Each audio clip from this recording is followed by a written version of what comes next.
Welcome to the Blue Room post-match reaction for West Ham 0, Everton 0. 90 minutes of our lives that I don't think any of us will get back ever, and we're just going to give you another half hour of your life that you'll never get back either. But let's go. Dave, let's work backwards. Jordan Pickford saved us there, didn't he? Yeah, he did. Tremendous save as well. I mean, I think people underestimate that when they see it, because I mean, if you look from it from the angle where you can just see the goal straight on, it'll look like that's not going towards the corner or anything like that. It looks like he hasn't got to dive too far to his left or right, but it's the reaction, how quick he gets down to it, because it's Ings who hits it as well, isn't it? Was it Ings who hit it? Yeah, he absolutely. Yeah, Ings had the shot. I think it came off Tarkowski, deflected. Yeah, exactly. And the fact he's able to get his hand to it and tip it over the bar, just think it emphasises like how important he is to us. I think for many years now, I think it's fair to have the argument that he's kept us in the Premier League. I don't think that's exaggerating it. And then you see pure example of why he's been and done that. Do you know what I mean? You think of games that are as tight as that, where, I mean, how many times you see people say about, oh, that's a great advert for the Premier League. I tell you what, that'd make you never want to watch footy ever again. If you watch that 90 minutes, really, wouldn't it? I mean, it was absolutely dreadful. I mean, it was crying out less. The big problem I felt with that is both of those teams are that bad. Neither of them were able to score a goal against sides that were particularly poor defending. Lindstrom as well. I mean, I've been getting all sorts of crap on Twitter there about Lindstrom, because I didn't think he was any good today. But a lot of people saying he's one of our best players, so opinions and all that. But I mean, I think if you're even slightly better, or the better of those two sides, then one of them wins that game. But it's actually a fair result, because it was just a pile of shite. It was two bad teams playing another bad game of football. Same as last week, really. But Southampton managed to sneak that one. Rob Veer is also joining us. I think the thing for me, Rob, that was most worrying was, for I'd say 75% of that game, West Ham didn't even look interested, and no matter what we did, we couldn't break them down. And we were trying at times. They didn't look like they were trying until I think the last 20 minutes, maybe last 15. That was a bit of a worry for me. It was two bad sides, but only one looked interested for the most part of the game and couldn't do a thing about it.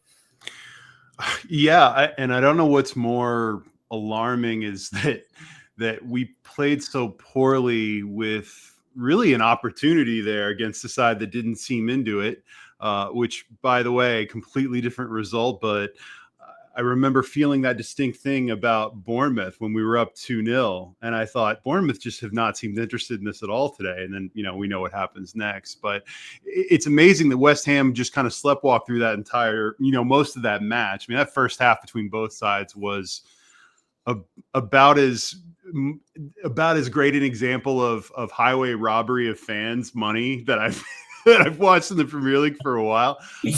But West Ham were able to kind of turn it on those last 20 minutes. And I feel like we did a lot of things to lose that game again. to lose, I say again, kind of thinking about the result last week against Southampton. But I'm amazed that we were able to at least kind of squeeze a draw out of it. And I guess maybe that's one of those things where when you take it in the broader context of this season, that we're all kind of admittedly at this stage just sort of trying to get through at this point, then I don't know. I think you just take the point. You thank the heavens that you have a keeper like Jordan Pickford having a day like he had today. Absolutely incredible. I think Dave's totally right. It's a terrible advert for the Premier League, but if you wanted to add at least another solid 3 or 4 just incredible saves to the Jordan Pickford YouTube reel, I think you've got that there. But yeah, look, I don't even know. We were joking before we even hit record. Like, are we going to even get 30 minutes out of a discussion of this game? Normally I'm taking notes, Les, throughout the game of like little things that I noticed here and there, but it was just so unremarkable on every level. Other than I felt like we probably should have been beat if we had, we probably deserved to get beat at times in that game, but we didn't. It's a point on the road in London. You take it. Interesting point, that, Rob. A point on the road away at West Ham.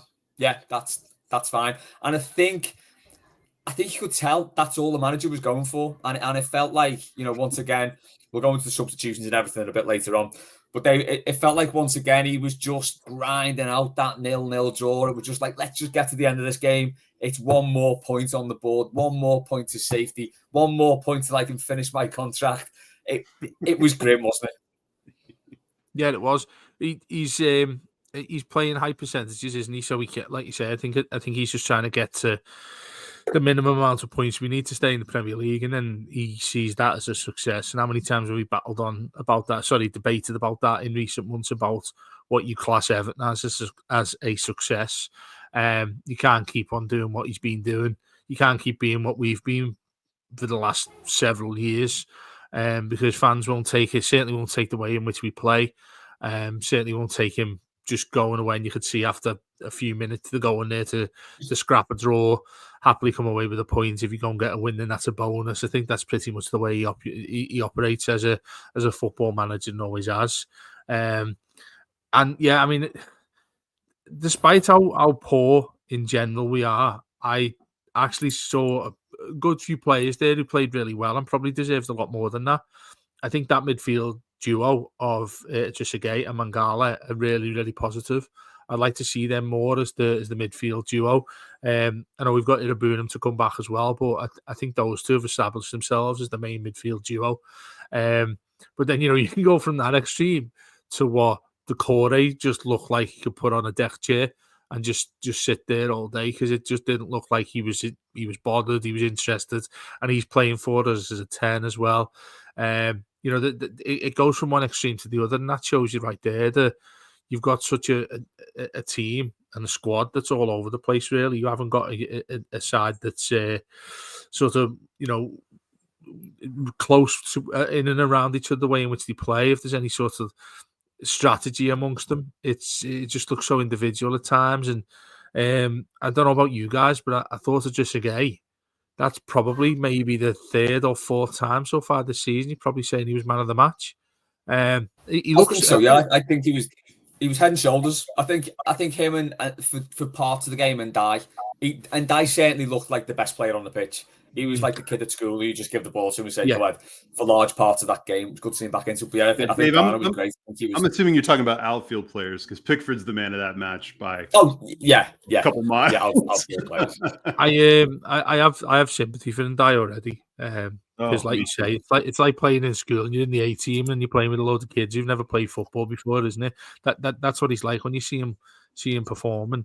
And you go to that extreme to go as far as what Decore was like. Mikalenko looked like he'd never kicked the ball at all as well. There's just so many at one extreme to the other there. Calvert-Lewin, he eventually makes a sub on, what was it, 70 odd. He decides to finally make a sub and put better one for Calvert-Lewin.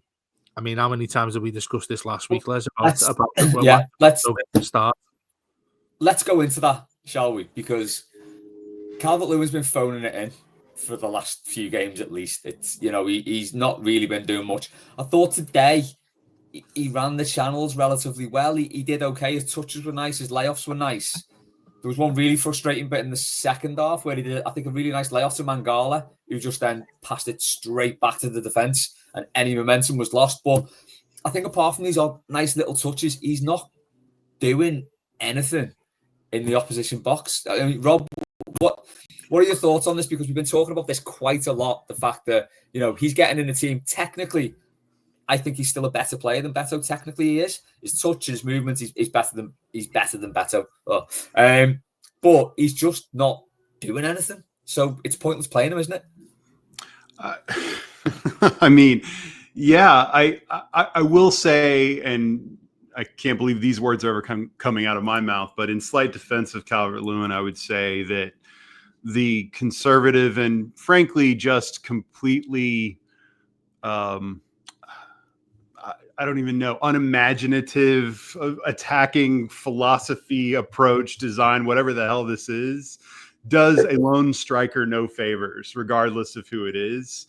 But yeah, like, look, we always talk in football when we're on this pod, especially over the years, about the things that are really subject to the eyeball test. I mean, there's so much now, that so much greater insight we have through metrics and numbers, that I think are a great way of evaluating a player's value and contribution and all those things.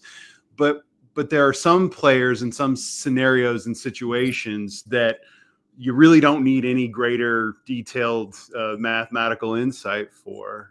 Calvert-Lewin, he looks like a player who, for reasons that I imagine are probably somewhat valid to him, and I kind of get it when you're a pro athlete, but he looks like a guy who knows that he has got to protect himself for the next move. And there's this weird fine line there where, in some sports and in some situations, when you are trying to, quote, get your big money move, then you are playing all out. You are trying to, kind of strike that balance between protecting yourself, but really, being productive, all those things.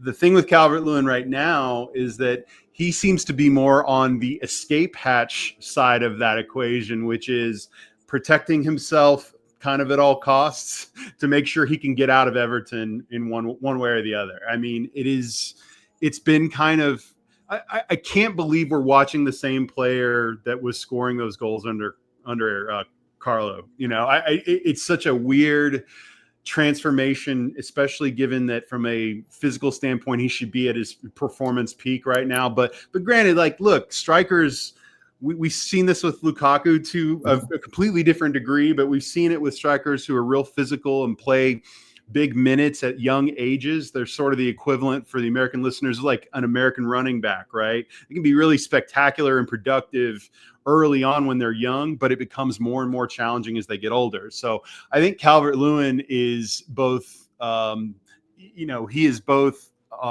physically compromised to some degree in that he's not what he used to be, but he is clearly kind of phoning it in right now to a certain degree, I think. I mean, I think he puts out just enough effort to not maybe get questioned on it too much, but there's just seems to be nothing there. Beto, for all his flaws, I always can tell he cares when he gets on and that he's got a sense of purpose when he comes on.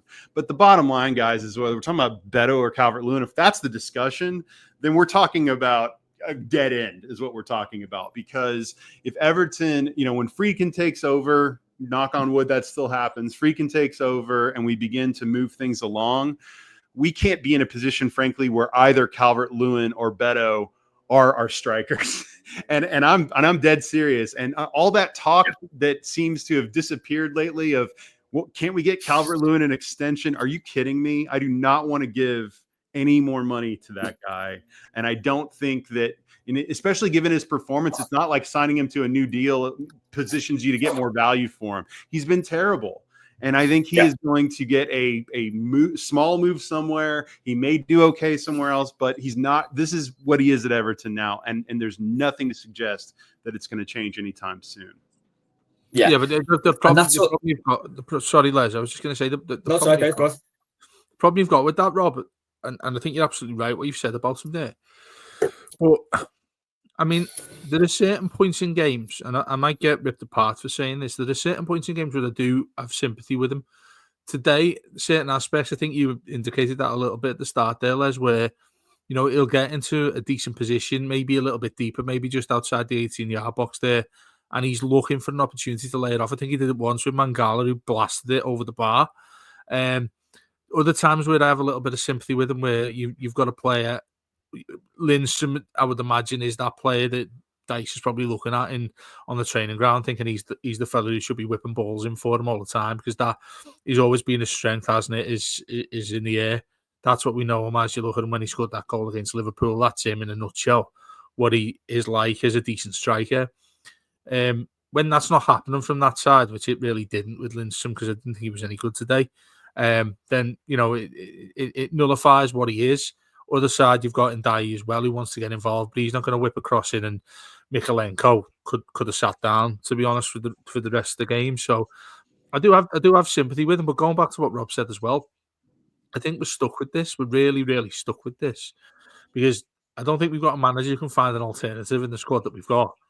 I don't know, as far as I'm aware, there's nobody academy-wise. You think, you know what, he's got to come in, give him a start kind of thing.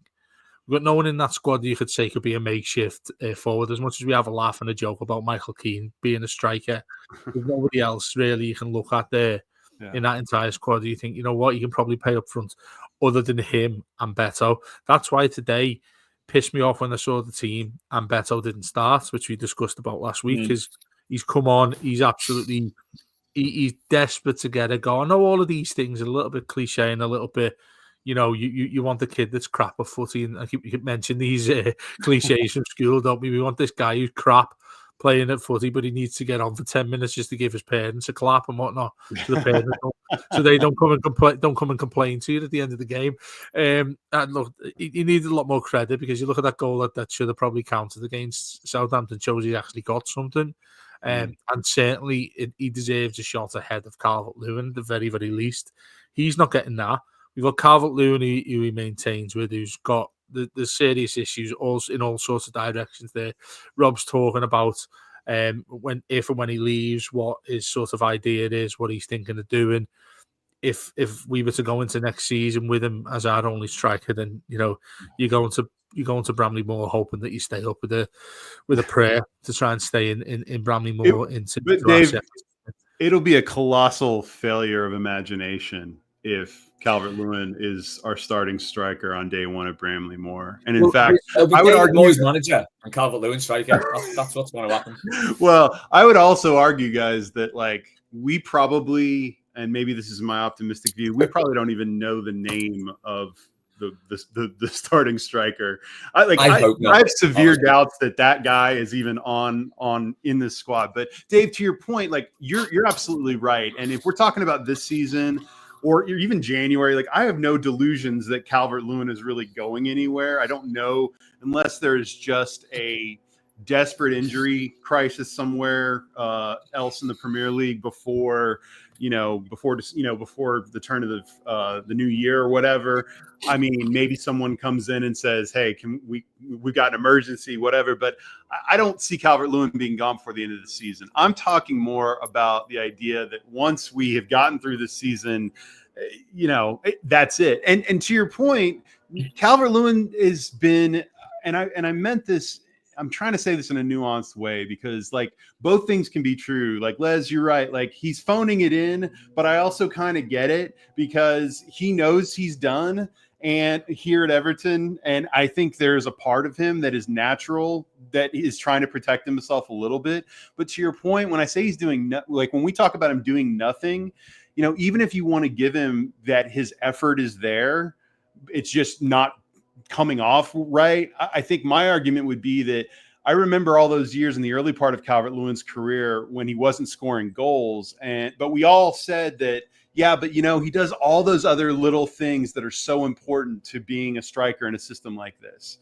And that's gone. And that's the part that part is either gone, or let's just say this: Calvert-Lewin was hyper consistent in that kind of effort. When he wasn't scoring goals, the effort in getting ahead on the ball and doing all the dirty work of a lone striker, he had that player does not seem to be here on any consistent basis anymore. There may be reasons for it that are all valid, and I need to be careful about just calling him out and saying he's giving no effort. I'm not saying that, but I am saying that the kind of balls out Calvert-Lewin that we had become accustomed to before all of the injuries of the last few years hit, and before all of the kind of animosity that's kind of festered with any player that has been here a long time and been part of all of this losing, save for probably Seamus Coleman, who just kind of is the Teflon Don of all that. But everyone else, I think people are just kind of sick of seeing Calvert-Lewin, whatever iteration of his hair and beard combo he's got this week. I think people are just kind of tired of it and are ready to move on, which is a microcosm of how they feel about this Everton side. There's one thing I'd like to add to this before we move on to anything else with Calvert-Lewin. Do you think he's done it with a new manager? Because, we've spoken a lot about this, that you effectively want to shake hands with Sean Dyche at the end of the season and say, "Cheers, Sean, you kept us up, off your pop. We're going to get a new manager in." I think when you get a manager in, they're going to give him the time to have a look at him, especially. I, Obviously the thing there that sticks out. That's it's obvious that he's not signing a new contract, or that will have been sorted by then.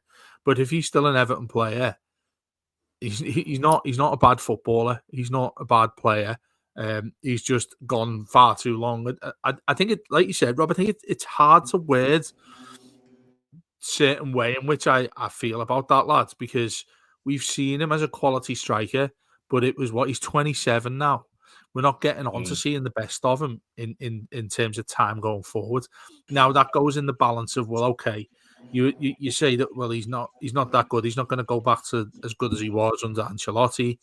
But then on the other side of it, do you think, well, are Everton able to go and get better given whatever situation we're in right now? And obviously we don't know what's going to happen this summer. You'd like to think there's a massive overhaul and we get a load of new clean slate stuff and all that, which we speak about almost every year. Mm-hmm. It does make me think that you'll have a manager who sees him as somebody that they still want to lead the line with at Everton. And I don't think there's enough out of him that you'd completely write him off out of hand. And look, many people will be listening to that thinking I'm trying to be overly sympathetic towards him, but there's still things there that make him a Premier League striker. I could see him. It would not surprise me if you see him going off. What he was linked with Newcastle all summer, wasn't he? If he went off to a club like Newcastle and they sorted him out and he becomes like a regular goal scorer, it would not surprise me at all. And what that in turn does is make a massive indication of what sort of quality he's got in and around him to give him chances. Now, the only ones that we're really, aside from having a debate about whether he looks bothered or not, we can do that till the end of time. The chances he's missed, in my mind, are the one-on-ones that he's had so far this season. And they definitively, to many people, have looked like, well, this lad isn't a Premier League striker because he's missing one-on-one chances that he should be. The gilt-edged chances that he should be putting away. I'm just trying to take a little bit more perspective, if you get what I mean, rather than stick with him. Do you know what I mean? I do, but I also think in some ways we may be having different discussions here about what I like. My contention is simply, it's not that Calvert-Lewin at age 27 is so diminished as a player that he's not a Premier League player anymore, but he should not be starting games in the Premier League anymore if this is the end product. Okay, because to your point about the kind of the near misses and the goals he's almost scored, we've been having that discussion about Calvert-Lewin for as long as he's been here. I've never seen a striker be worse on a breakaway than Calvert-Lewin. That's just not his game, But here's the thing. I wonder, like in a lot of sports, and maybe the best analogy for it is actually like basketball, and just follow me for a second. But, you take this basketball player when he's young and he's, super athletic and the top of his physical form. Like he plays out of a 48-minute game, he plays like 35 minutes a game for 10 years, whatever. But at a certain point, he is less effective because he's become diminished. And so he converts to a role where he plays, 15 to 20 minutes off the bench. And suddenly you're getting, he can't maintain that level all the time, but he can maintain it in shorter bursts. Like part of me wonders if Calvert-Lewin needs to be, for reasons that have more to do with just the physical nature of his game over the years that has taken a toll on his body. I wonder if he's the kind of guy like the way, and Danny Ings is not, a great example, but like maybe it is from the standpoint of becoming a guy who's, you're not starting anymore, but they bring you on in the last 20 minutes and you absolutely terrorize center halves. And that's just, the insistence on sticking with Calvert-Lewin and never getting imaginative with the acknowledgement of what he is now and what we could actually leverage him to be is just a failure of imagination that is completely unsurprising for the coaches, the many managers we've had since Carlo left. Just a quick one on Danny Ings. I think the most surprising thing for me, apart from the fact that he never scored, was the how terrible his comb over was. Did you get on that? that fella's got one bad comb over. It's so thick at the front. And then he sweeps it across. Just give it up, mate. It's gone. Right. Yeah. Just the last word on sort of. What? I was just going to say, mate, that's just a perfect time to mention that, because I've completely shaved my head off here, right? And I went for several years of doing a comb over, thinking when I look in the mirror, I can't see that I'm bald at the back. So I'm thinking, I'm walking around thinking, yeah, I look pretty all right there. Wife will say, yeah. But I've got too many nice people around me that say, do you know what? You look smart there, mate. Rather than saying, if you have a mirror on the back of your head, you will see why you need to shave that off. Also, Dave, you've got the luxury of being dead tall, so no one can actually see the back of your head most of the time. That's a good point. So yeah. There is that. Me, I'm getting called out all the time. Yeah. So with the striking options, so basically, let's look at the Sean Dyche has maybe been shorn of 2 striking options because Broge has not played. I'll be amazed if he plays a minute of football forever. And if I'm truly honest, not under Dyche. Yeah. So that he won't be Dyche fit until next August. So there's been 2 striker options taken away from him there. So you could sort of say he's doing the best with what he's got. And if you look at today's bench, we'll all decry the fact that he didn't bring any substitutions. Were crap again. It was like for like. It was late. But then you look at that bench and there's not many options there. But my counter argument to that will be, as a football manager and a very, very well-paid football manager, you've got to come up with a system that gets the best out of whatever players you've got at your disposal. If you need to change that formation to get the most out of the pool of players you've got for any one game, you work on that all week. And that's my biggest criticism, I think. He's not doing that. He's doing the same thing every week, making the same substitutions. Well, to your point about, sorry, quickly, Rob, to your point about Calvert-Lewin, he knows if he's not done anything, or even if he has in the first 75 minutes, he's off for the last 20. And you can't underestimate how much that can demotivate a player. I mean, it should motivate them to run the plums off for whatever time they've got on the pitch. But if they know they're coming off after about 75 minutes and there's no chance of staying on the pitch, which Calvert-Lewin will know, you kind of if it's not going for your first 20, you'll be a bit like, well, I'm not going to get anything here. I'm not going to do anything. And I think that could permeate throughout the whole squad because we all, I mean, Dave, I joked to you before we did post-match, we probably could have done this post-match when the team was announced. Yeah, exactly. You know what's going to happen. And, we touched upon it on Blue Monday last week, but I don't know what your thoughts on that are, Rob, but it's just to me that, yes, we have got a squad of not great players. Yes, it's not, there are some injuries. It's not the best balanced squad, maybe. But I would argue that it's the best squad he's had since he's been here, and he's not doing anything different to maybe get the best out of it. Well, there's 2 quick things. I mean, one, take our whole discussion about Calvert-Lewin knowing he's a short timer and then apply it over to Sean Dyche, who, he is managing, you take a manager who has built his entire career off of risk mitigation as a guiding philosophy. That's literally his brand. But now he's turning that up even to an 11 because for him, and let's be real, we have to talk about motivations. If Sean Dyche bores his way through keeping Everton up again, I mean, he will be, he's not that old. He will probably be the default go-to fireman manager, that gets hired at mid-season by the 16th or 15th place or 17th place side. And he can eat on that for another 20 years. And so I think sometimes that he manages in it like a short timer. He manages with the sort of effort and flair of that guy in your office who put in his 2-week notice, and the only thing he has to worry about is making sure that he gets a decent letter of reference. And outside of that, he is just going to be putting his feet up and kind of just, hey, by the book, try not to break any laws in the next 2 weeks while I'm here, and just get through. And that's kind of how Sean Dyche.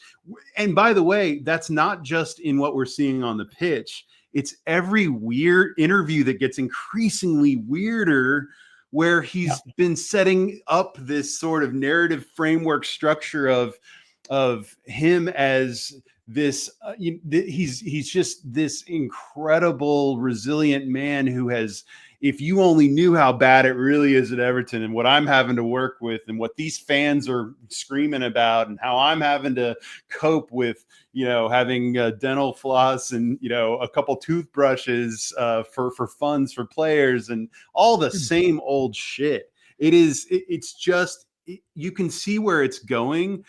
And by the way, guys, think about how often as a fan base we talk about this current Everton side and this current squad as hopefully the end of this kind of era, hopefully, and there's going to be a lot of turnover. Well, the players know that, they're not deaf. They know that. They know they're short. A lot of these guys are short timers too. Even guys we just got in, I'm not convinced that any of them are long for this world, depending on, and we're not going to have a ton of money to spend, but I do imagine there will be quite a few player sales. And I think once Branthwaite gets probably gone in the summer, then that's going to, trigger some buys, and then there are going to be other sales. And I just think there's going to be a lot of turnover here. And I think they feel that. And I think that starts from the manager down. You've got a manager. Sorry, Les, I was just going to say, you just on Dyche there. I never had this sort of notion with me, but you've got a manager there who's got a massive opportunity. Even if he leaves or not at the end of this season, he's got a massive opportunity, which is pretty much a free one for him, isn't it? It's a free hit for him, because he's able to say, if he gets sacked at the end of this season, and say, oh, do you know what, that squad I've got just not been good enough. I haven't been given the tools in which to keep this club up again. I've already done it for 2 years. Cut me some slack. And he goes off to job centre and gets his next job elsewhere. But also, I think that if he's in a position now where, as limited as we've spoken about this squad, he should still be getting more out of it than what we've seen. We've seen how many times do we bang on about his lack of substitution? How many times do we talk about the way in which that team sets up? It's just so repetitive. It's just so easy. I say to every single week, I say, can you imagine what the next manager who is up against us do? And they go into with the guys every week, and they all watch everything on a tape and say, Everton do this. Take 5 minutes, and you can all go home and know what's going to happen on a weekend. He's that manager. Would you not just do something else if you're him? Yeah, that's been the biggest disappointment for me, and it takes me back to like when Sam Allardyce was manager. When he came in, I wasn't that bothered because I thought he might. Do you know what? He might be what we need. We'll just like shore things up, even if we have to play long ball. Maybe we've got the fast players to do that because we're like he brought in Walcott and that. And I think he just didn't take the opportunity to take an 18-month contract and turn it into a 3-year contract because he just defaulted to his normal thing of let's just like when he pretty much threw games at Spurs and Arsenal. And it was like, I know they are, like, to quote Farhad Moshiri, expected losses, which they are. Like, let's not kid ourselves. They are expected losses. Well, look what we got in 3 weeks' time, mate. Say. Well, exactly. Well, this is it. You look at our records at those grounds over the years, and you cannot say they are not expected losses because that's pretty much all we ever do. But I felt with Allardyce, he had the opportunity there. It was like, this is the biggest gig you're going to get. Do something. Grab it with both hands, have some ambition, and try and make the best of it. And I'm not talking playing blistering football here. I'm talking just don't default to just being quite good enough. And Dyche has done the same. Instead of looking at like, I'm at a football club here, I'm not going to get a bigger football club. My deal ends at the end of the season. Yeah. I want to take this club into that new stadium. I want to do more. Yeah. And really take the opportunity. And he's defaulted to point a game. And that's the most frustrating thing for me because we had a lot of good momentum at the end of last season that we should have taken into this season and we didn't. And like you said before, Rob, about the increasingly weird press conferences and references, it's almost like it's a self-preservation thing. It's a little bit like what Moyes used to do, where he'd be like, "Oh, we've got this glass ceiling, we're never going to break that. I'm doing a great job with what I've got." He's doing that, and I think he's probably about 4-5 games away from maybe blaming the fans for hounding him out. I think that's where this is heading. Has he got? Sorry, Rob.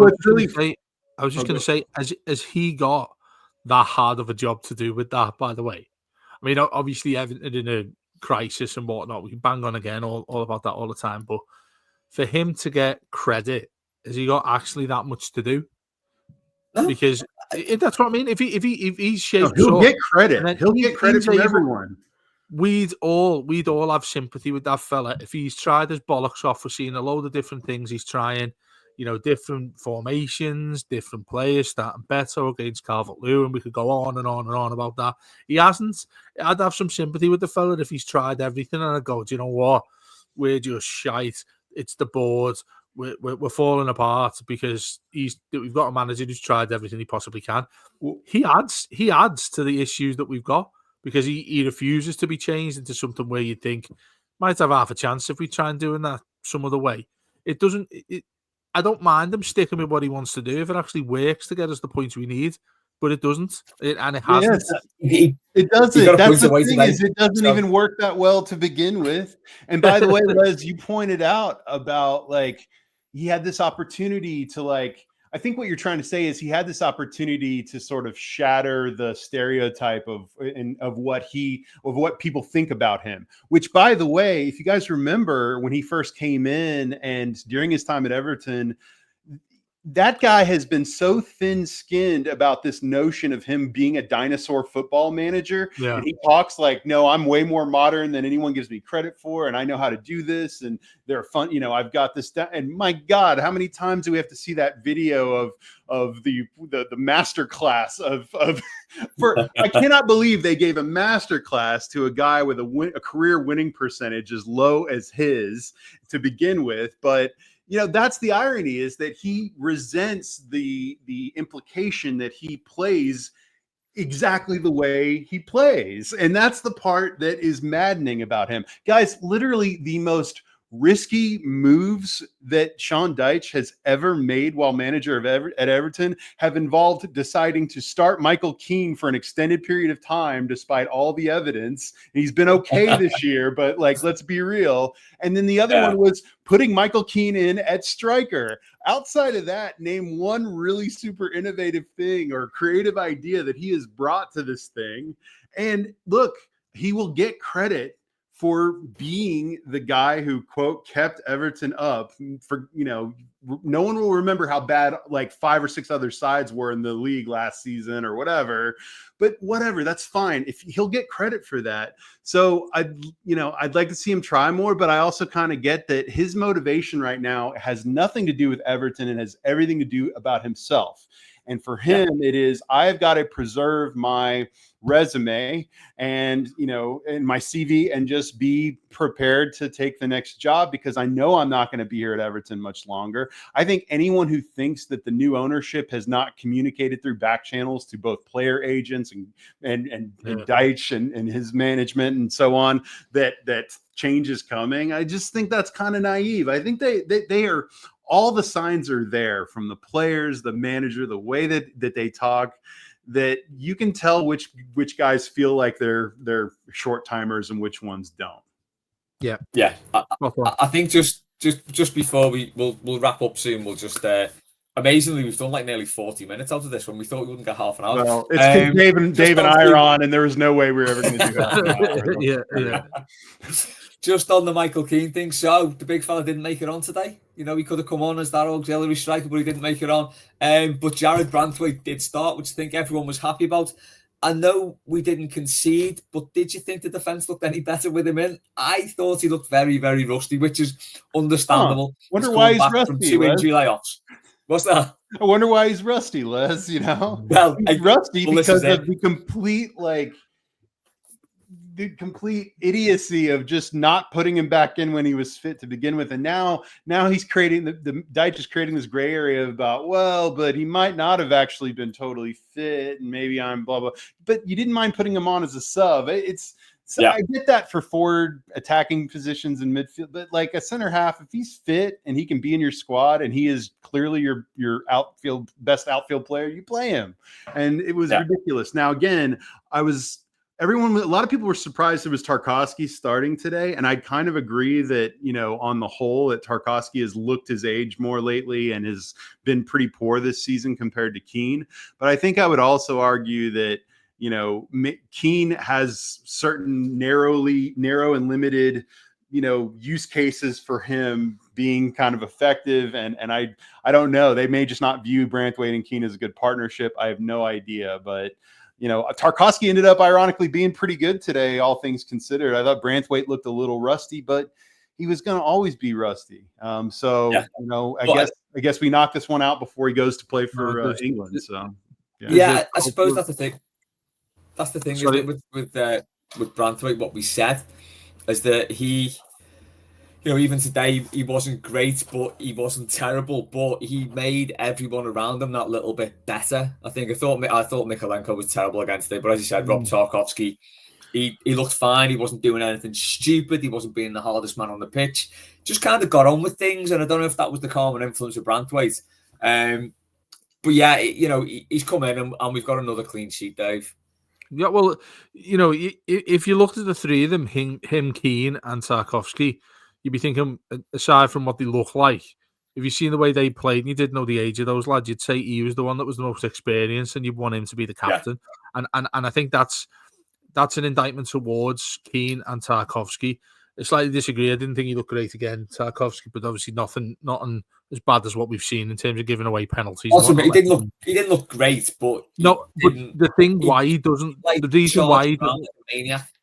Well, I was going to say the whole reason why nobody alongside Branthwaite looks bad is because of Branthwaite. Yes, that's the whole thing that I see from this. I mean, you could put Keane. It's funny that like the way in which Branthwaite's been out, and we're saying, we're all surprised that Michael Keane's been better than Tarkowski. Well, it's not really been who's been the best out the two. It's who's been the worst out the two that we've spoken about more. You're not sat there at the end of every game going, Michael Keane's man of the match there. We're sat there saying, who was worst out the two? There's no positive really, is it? Do you know what I mean? You can both play crap, but one's more crap than the other. That's basically what I'm getting at here. Now, the thing with Branthwaite as well, now that we're in a real issue with him now, this was the first of his 4 games inside 14 days. I don't know if you see me put that, because he's being picked for the England under-21s for I have no idea why, which is ridiculous, I think. Seamus Coleman's been picked for Ireland. Well, that's... Well, Coleman could be in a wheelchair and they'd select him. I was going to say, mate, he must be doing a parade or something like that. But with Branthwaite there, he's had today, he's played the full 90. He's got 2 games in the under-21s. I would imagine he's at least going to play 45 in each of the friendlies. Yeah. And then he comes back and plays the crucial game against Brentford at home. Then you've had him play that many games when you're going into December against the dreadful run of fixtures that we've got coming up. And that concerns me a lot when you've got somebody in there. Look, the different view that I've got to you two and most of the fans with this is I don't reckon he's played because he's not been fully fit.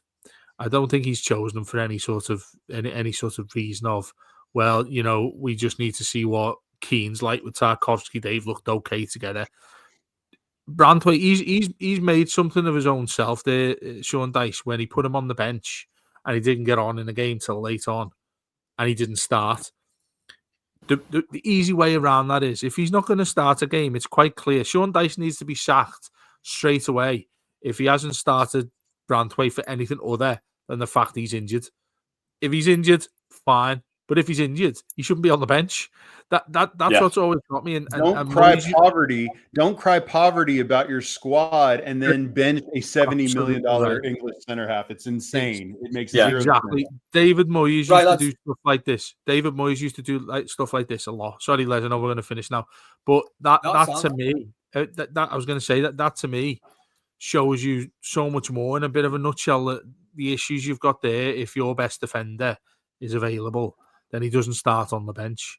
So quite clearly, he's not fit. So if he's not fit, don't start on the bench and don't have all of us on podcasts after it saying, why the fuck haven't you started him there, Sean? Because you wouldn't be putting him on the bench if he was injured. It's so fucking easy. And he's got free reign in all this. I don't know if anyone watched Ian Woan, by the way. He looks like his glasses are getting bigger every single game. His glasses start to look like Dennis Taylor. You probably don't know who that is, Rob. But there's so many things that I think are quite simple for him to work out here, Dyche.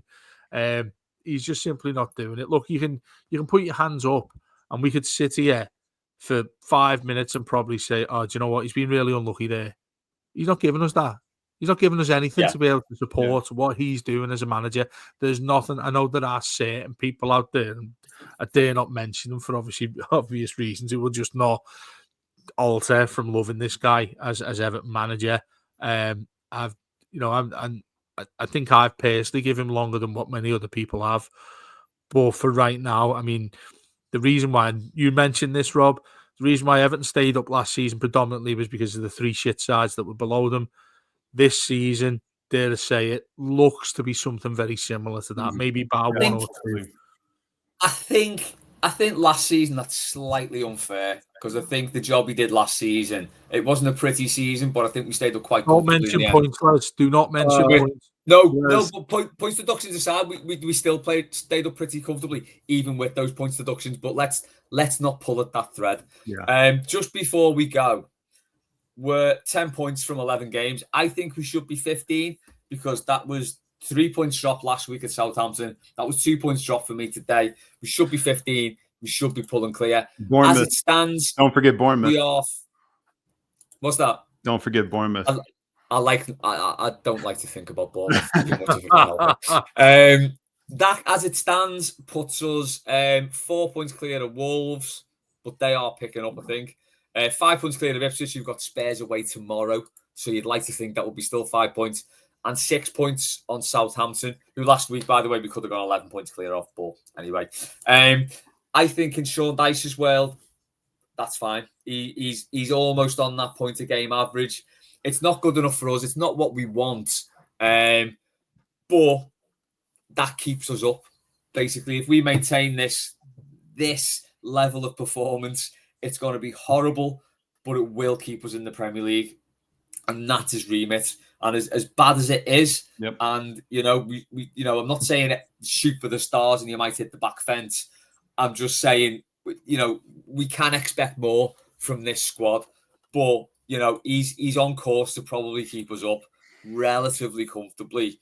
It's depressing, but I think that's where we are. That's where the club is. Something may change in January. I don't know when the takeover happens. Absolutely no idea. But I mean, if we just sort of eke this out every week just before we go, would you be happy to just eke it out every week and maybe be safe by March? It's not nice for like our last season at Goodison, but means to an end. That's all I'll say. Yeah, it should. Yeah. That's fine. I don't care. Every point is a point closer to moving on. I disagree with this because I think it presents more of an issue that we're going to have in the summer anyway. I think the question I was going to put to you guys was, if I'd love Everton to have the most mundane, boring 10th place, absolutely shit season where none of us have any, maybe won a Merseyside derby and that's what we're all celebrating. I would love that. They were things in the past under Moyes we'd start kicking off about if we didn't fight for your European position.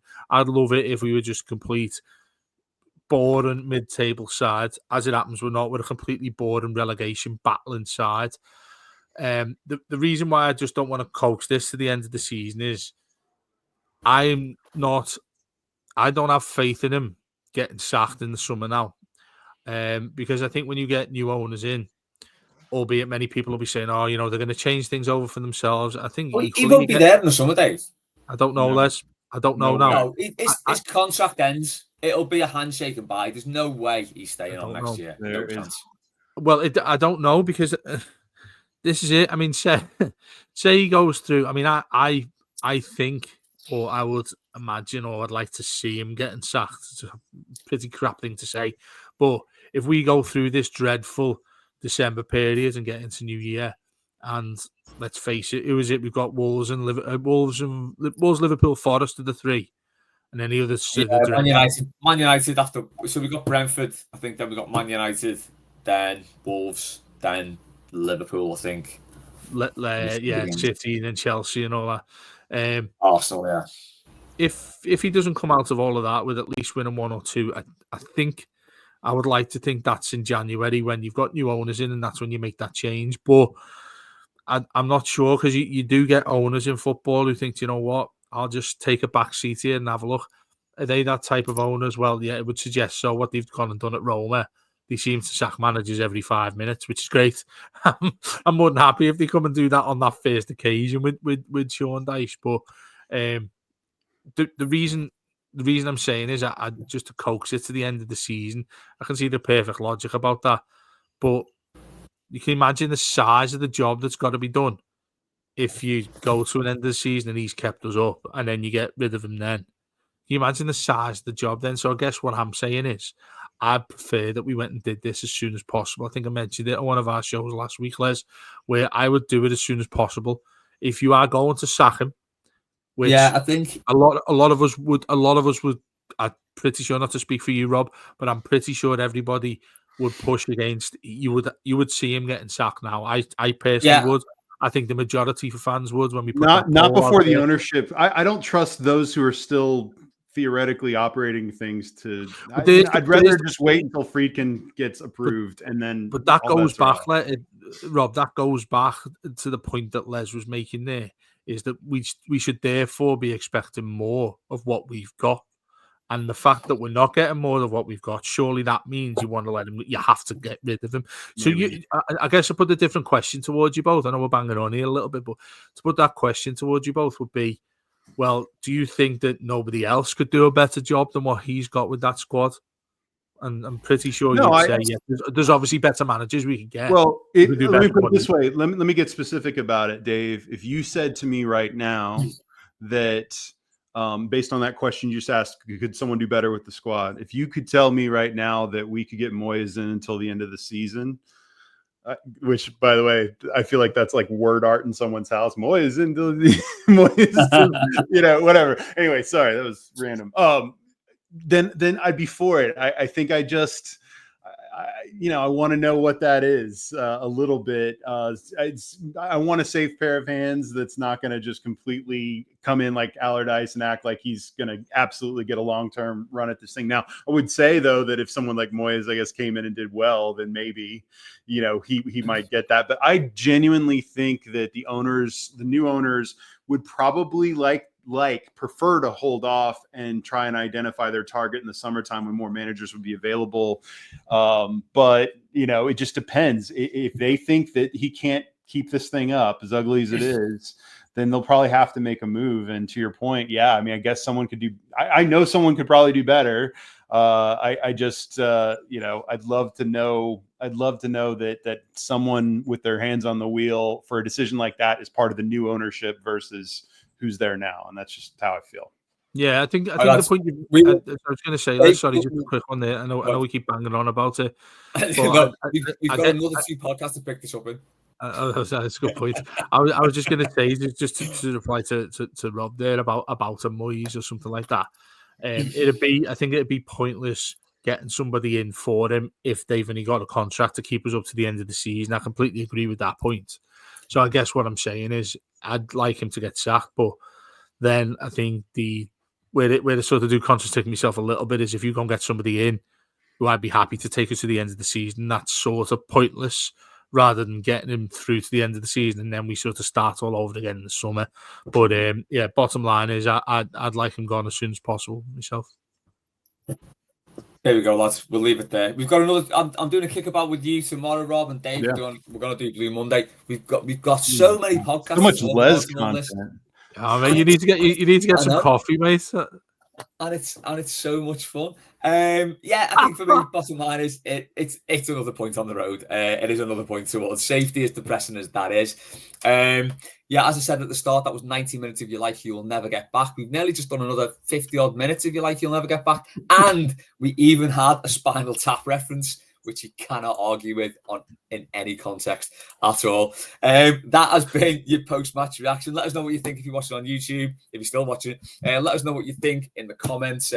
Leave us a review and all that, and a rating on the podcasts. And get in touch on Twitter. Let us know what you think about the game, what we said about the game, what we said about Dyche. Are his options dead limited and he can't do any more with this squad, or should he be doing a little bit more? I think he should.